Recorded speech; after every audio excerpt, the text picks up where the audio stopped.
Dan tugas saya adalah membantu teman-teman untuk menemukan potensi genetiknya masing-masing. Nah, berdasarkan konsep Stephen, manusia itu menggunakan 5 belahan otak. Yang pertama sensing itu di limbik kiri. Nih, tempatnya di sini nih. Otak kecil sebelah kiri nih ya. Psikologi warnanya merah, chemistry-nya harta. Jadi memang dia itu yang ngejar harta, gitu ya. Chemistry-nya itu keberlimpahan. Memang dia diberikan wadah yang lebih dari segi harta oleh Tuhan Yang Maha Esa ya, oleh Allah Subhanahu Wa Taala. Makanya dia di sini chemistry-nya harta. Dia itu kelebihannya panca indera. Dia harus melihat sendiri, dia harus merasakan sendiri, mencium sendiri baru percaya. Makanya dihukum dia cocoknya di bagian saksi dia. Jadi saksi dia cocok. Nah, selain dia panca indera, dia juga memorinya kuat. Makanya dia kategorinya pandai karena hafalannya kuat. Selanjutnya dia motorik, orangnya nggak bisa diem, pengennya gerak aja, kalau nggak tangannya kakinya gitu. Makanya dia juga cocok sebagai atlet karena dia itu sanggup untuk berlatih secara frekuentif. Misal tiap hari 4 jam kayak Cristiano Ronaldo berlatih gitu ya. Sebagai seorang atlet itu dia tahan. Karena memang secara fisik, secara psikologi dia mampu gitu. Tahan di situ. Nah, selanjutnya adalah thinking ini. Dia menggunakan neokortex kiri. Ini saya nih, saya thinking. Saya seorang thinking. Thinking dia chemistry-nya adalah tahta, warna psikologinya hitam. Nah, cara berpikirnya thinking, dia itu orang analitis. Dia analisis. Terus dia juga orang yang technical. Jadi dia tuh teknis banget. Oh, ini ada masalah kayak gini nih. Cara menyelesaikannya gimana ya? Oh iya, harusnya seperti ini nih. Coba kita coba tes. Dipikirkan dulu, dianalisis dulu. Nah, baru yang terakhir adalah logika. Sebenarnya orang-orang dengan belahan otak kiri itu dia tuh orangnya rasional, logis. Makanya dia nggak suka film-film yang fiksi gitu. Sukanya tuh film dokumenter, National Geographic gitu. Yang real-real lah intinya gitu. Nah, kalau sensing ini dia cocoknya sebagai pedagang. Bisnisnya tuh di bidang pedagang. Jadi beli produk, jual produk, ngambil margin tipis tapi kuantitinya gede. Kalau orang thinking ini cocoknya di bidang manajemen, komandan, mengatur, karena dia thinking, tata.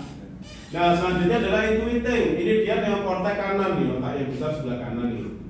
Nah, dia itu menggunakan indera ke-6 atau intuisi. Chemistry-nya kata, dia suka dipuji dan memuji, diapresiasi dan mengapresiasi. Orangnya cukup fair. Psikologinya warnanya biru. Nah, terus dia chemistry-nya selain kata adalah terobosan. Nah, kalau ini tadi chemistry-nya keberlimpahan, orang sensing. Thinking itu chemistry-nya adalah kedudukan. Kalau orang thinking itu chemistry-nya terobosan. Memang dia tuh punya indera ke-6 dari pola ya yang dia lihat. Kayaknya ke depan bakal ini nih yang lebih ramai. Kayaknya bisnis yang bagus di tahun depan ini nih. Dia bisa memprediksi menggunakan intuisinya atau indera ke-6. Dan dia cocok sebagai pebisnis kalau intuiting. Bedanya pedagang, kalau sensing kan sales atau pedagang ya. Kalau intuiting itu dia pebisnis. Bedanya apa? Contohnya gini, pisang satu sisir tahu ya? Pisang satu sisir kalau bagi orang sensing, misal beli harga 15.000, dijual 18.000 atau 20.000, dia udah seneng. Yang penting kuantitinya banyak. Itu orang sensing. Margin tipis, kuantitinya gede.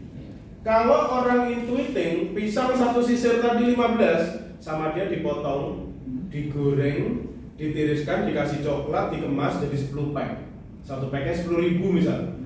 10.000 kali 10 pack berarti 100.000. Tadi pisang 15.000. Minyak goreng, coklat, plastik, taruhlah jadi 30.000. Untungnya dia jadi 70.000. Itu satu sisir. Bayangkan kalau berlipat sisir. Tapi pada intinya, kalau orang sensing margin keuntungannya tipis tapi kuantitinya gede. Kalau orang intuiting marginnya gede, kuantitinya kecil. Ada yang bilang ini jualan beras, marginnya tipis toh, kuantitinya kan tontonan. Kalau ini jualan emas, barangnya kecil, marginnya gede, nilainya gede. Atau orang intuiting itu ada yang bilang parfum Prancis. Jadi barangnya kecil tapi harganya mahal. Nah, terus ini orang feeling. Orang feeling itu dia chemistry-nya cinta, warna psikologinya hijau. Orang feeling itu dia menggunakan limbik kanan nih, otak kecil sebelah kanan untuk berpikir, dominannya menggunakan limbik kanan. Orang feeling itu dia lebih mengedepankan perasaannya, empati, simpatinya gede. Tuh, perasa, emosional, influencer bisa mempengaruhi orang. Ya. Nah, orang feeling ini dia cocok di bidang promosi. Dia mempromosikan. Tadi promosi atau pemasaran kata kuncinya apa? Membuat calon konsumen dari tidak tahu menjadi tahu, dari tidak tertarik jadi tertarik. Outputnya kan awareness kalau pemasaran. Itu orang feeling cocok sekali. Kalau orang sensing, penjualan, merubah produk, barang atau jasa menjadi uang kan? Nah, kalau orang feeling dia cocoknya di bidang pemasaran. Awareness. Orang paham, orang sadar, orang tertarik. Nah, itu orang feeling. Selanjutnya insting. Insting itu dia menggunakan otak tengah atau midbrain. Chemistry-nya bahagia. Dia itu bahagia ketika orang lain bahagia. Paling baik yang orang insting. Chemistry warna psikologinya kuning, orang insting. Nah, kalau sensing tadi panca indera, intuiting indera ke-6, orang sensing indera ke-7. Tuh, indrawi. Jadi dia kalau doa tuh banyak cepat diijabah tuh sama Allah gitu kan, sama Tuhan. Terus gitu. Dan juga kalau kita lihat di sini, sensing, thinking, instinct, intuiting, feeling, insting ini dia tertinggi. Gitu. Dia doanya cepat diijabah gitu. Karena orangnya baik biasanya. Nah, karena dia tidak ada lapisan otaknya, dia itu responsif. Jadi dia letaknya di otak tengah, dia responsif, spontan. Kadang dia bisa jadi orang sensing yang ngejar harta, dia bisa menjadi orang thinking yang sangat analitis dalam berpikir, dia bisa menjadi orang intuiting yang penuh kreativitas, imajinasi, dan dia bisa juga kadang bisa menjadi orang feeling yang perasa, empati, simpati gitu. Karena ini dia luar biasa nih, responsif dan serba bisa. Kalau di bisnis, orang insting cocoknya di performance atau jasa. Nah ini di bidang bisnis. Kalau sensing cocoknya sales tadi, sales atau pedagang. Ya, jadi dia menjual produk, barang atau jasa menjadi uang. Dan dia, kalau orang sensing itu enak banget kalau kita punya karyawan orang sensing ya. Mas, kalau kamu bisa menjual 2000 unit dalam waktu 1 bulan, kamu tak kasih bonus 5 juta misalnya. Itu orang sensing, wah menggebu-gebu dikejar itu orang sensing karena dia chemistry-nya harta. Yang kedua thinking, dia itu manajemen manufaktur. Mas, kalau kamu bisa menyelesaikan proyek ini, tahun depan kamu saya angkat jadi supervisor. Tahun depan kamu saya angkat sebagai kepala proyek. Wah, orang thinking ngejar. Nah, kalau intuiting dia tadi pebisnis, margin besar, quantity sedikit. Contoh dia cocok sebagai influencer atau di bidang promosi. Nah, selanjutnya tadi terakhir insting, dia di performance. Kerjanya menghibur orang di bidang musik, di bidang seni pertunjukan, seni peran, dan juga jasa. Jasa itu kan kata kuncinya dia bisa jadi guide gitu ya, atau dia bisa punya usaha wisata gitu. Nah, dia senang tuh ketemu orang. Ayo adik-adik kita belajar cara menanam padi. Nanamnya mundur ya, nggak maju ya. Namanya aja tandur, nanam mundur ya. Mungkin kalau nanamnya maju, mungkin dia orang intuiting kan ya. Jadi gede gitu, tapi berantakan semua. Nah, Uang namanya uang. Nah, dari sini kira-kira ada perbedaan nggak? Pasti berbeda sekali kan? Nah, yang jadi pertanyaan, Pak, gimana kalau misal saya di hasil tesnya itu intuiting, tapi kok saya menjalankan di bidang sensing? Saya orang intuiting ini pebisnis harusnya kan? Margin gede, quantity kecil. Terus tahu-tahu saya jadi orang sensing nih, suruh jualan beras. Yang pasti satu, kalian tidak bahagia. Kenapa? Kalian tidak menjalani kehidupan sesuai dengan passion kalian. Ini kan passion juga nih. Saya orang sensing, passion saya cari uang sebanyak-banyaknya. Saya orang thinking, passion saya adalah saya mendapatkan kedudukan dimanapun tempatnya. Intuiting, saya itu passion saya adalah saya mendapatkan apresiasi, mendapatkan pujian, mendapatkan keuntungan yang besar. Saya orang feeling, saya kayak passion saya adalah dimanapun saya bekerja saya harus dicintai. Orang insting, saya passion saya adalah ketika orang bahagia di situlah saya senang. Akhirnya dia tidak bahagia, intuiting mengerjakan sensing gitu. Tapi kalau kita sudah berjalan, bekerja sesuai dengan karpet merah kehidupan kita, nah, kita semangat. Saya pengen. Oh, saya orang sensing, saya harus mengejar harta. Bukan berarti mata duitan yang mau cari duit. Orang sensing itu dia, kalau kata saya punya coach itu ya, coach Atok namanya. Laki-laki sensing, job desk utamanya dia adalah berdiri di depan kasir.